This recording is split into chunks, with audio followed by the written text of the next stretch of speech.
Mesdames, Messieurs, bonjour. Cher Président, cher Félix, je suis très heureux de vous accueillir aujourd'hui à Paris, en tant évidemment que le président de votre pays, après des échéances politiques intérieures importantes et franchies avec succès, dont je vous félicite parce qu'elles sont une étape importante de la modernisation de la vie démocratique, politique, RDC, et de votre volonté d'aller de l'avant, mais aussi en tant que président de l'Union africaine et partenaire stratégique de la France. Nous étions avec le président Tshisekedi il y a quelques jours au Tchad, à N'Djamena, pour rendre hommage au président défunt Idriss Déby et pour soutenir un processus de transition qui doit ouvrir la voie de la démocratie et de la stabilité du Tchad. Et aujourd'hui, avant toute chose, nous voulons exprimer notre préoccupation sur l'évolution de la situation, en condamnant d'abord avec la plus grande fermeté la répression des manifestations et des violences qui ont eu lieu ce matin à N'Djamena. Nous appelons au respect des engagements qui ont été pris par le Conseil militaire de transition, celui d'une transition pacifique, inclusive sur le plan politique. Et je veux être ici très clair, j'ai apporté mon soutien à l'intégrité et la stabilité du Tchad très clairement à N'Djamena. Je suis pour une transition pacifique, démocratique, inclusive. Je ne suis pas pour un plan de succession.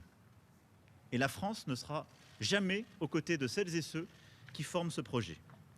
Le temps est venu de lancer un dialogue politique national ouvert à tous les Tchadiens. C'est ce qui est attendu aujourd'hui du Conseil militaire de transition et c'est la condition même de notre soutien.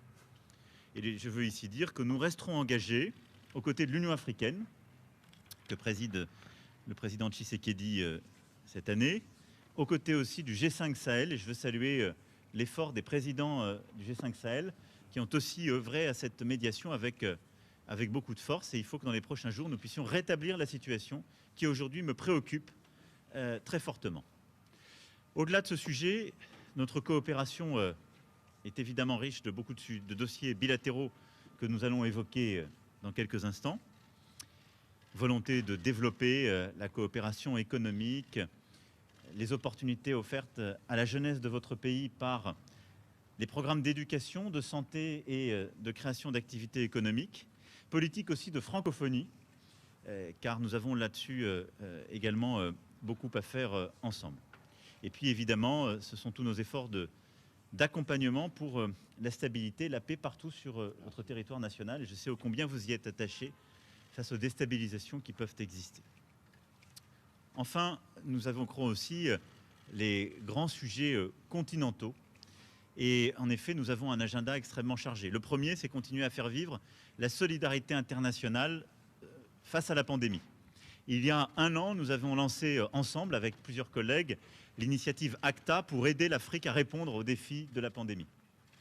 Elle a permis de faire plusieurs avancées. Nous y sommes revenus ces derniers jours, pour aider au financement, aider aussi à plus de tests, de diagnostics, l'accès aux vaccins et à la montée en puissance des systèmes de santé primaire. Mais beaucoup reste à faire pour mobiliser plus de financement, mais avoir également des actions concrètes indispensables.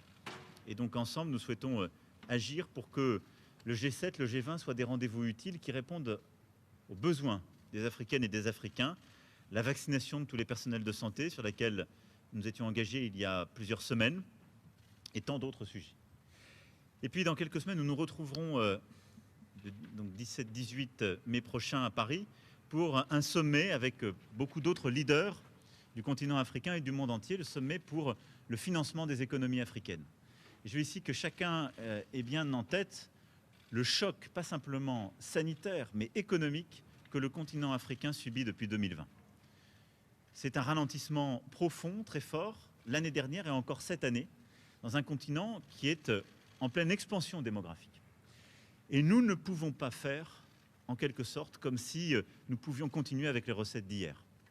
L'Europe a une réponse exceptionnelle, une politique monétaire inédite, une réponse budgétaire qui s'est traduite en juillet dernier avec un plan de relance historique. Les États-Unis d'Amérique ont annoncé un plan fédéral inédit et une des politiques monétaires les plus accommodantes. Et nous sommes en train collectivement d'abandonner l'Afrique à des solutions qui datent des années 60. Je me félicite qu'on puisse avancer, nous allons pousser pour le faire, mais nous devons absolument inventer pour le 17-18 mai prochain un New Deal du financement de l'Afrique, c'est-à-dire des solutions profondément novatrices, une échelle d'ambition qui corresponde à ce que nous sommes en train de vivre.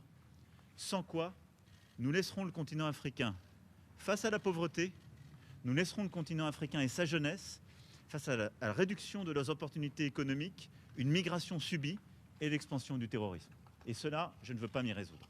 Et donc c'est un sujet que nous allons aussi traiter avec le président Tshisekedi, car il est à mes yeux au cœur de l'agenda des prochains mois et des prochaines années. Pour toutes ces raisons, cher Félix, cher président, merci d'être à Paris aujourd'hui. Et encore bravo pour les succès obtenus dans ton pays et sur le continent. Merci, président. Merci beaucoup, monsieur le président, cher Emmanuel, merci. Merci de me recevoir si rapidement à Paris pour parler des choses que vous avez entendues. Sur le Tchad, nous avons parfaitement le même entendement. Il faut très vite revenir à l'ordre démocratique. Je reste dans la droite ligne de ce que j'ai dit dans mon discours à N'Djamena. Nous soutenons évidemment la stabilité actuelle, mais à condition qu'ils aillent très vite vers la consolidation de la démocratie, des institutions démocratiques. Pour le reste, nous parlerons Afrique aujourd'hui, mais aussi dans quelques semaines.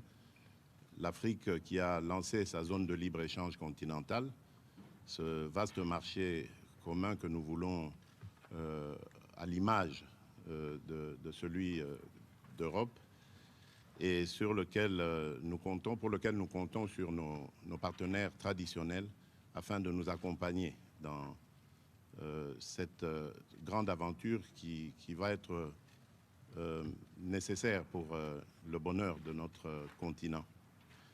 La paix, bien évidemment, reste au centre de nos préoccupations. Au niveau africain, nous avons cet objectif de faire taire les armes. Voilà pourquoi je ne me lasserai jamais de sensibiliser la communauté internationale par rapport à des zones de violence en Afrique, et particulièrement dans mon pays, la République démocratique du Congo, à l'Est, où il s'est créé maintenant un groupe à tendance islamiste, au discours islamiste et aux méthodes islamistes, et qui sème la terreur auprès de nos populations. Donc là, je suis plus que jamais déterminé à l'éradiquer et je compte sur le soutien de la France. Pour le reste, le président Emmanuel Macron a très bien détaillé les sujets sur lesquels nous allons nous appesantir. Et donc, je vous remercie. Je vous remercie, Monsieur le Président, cher Emmanuel. Et je crois que nous pouvons aller travailler. Merci beaucoup. Voilà. Merci à tous. Merci.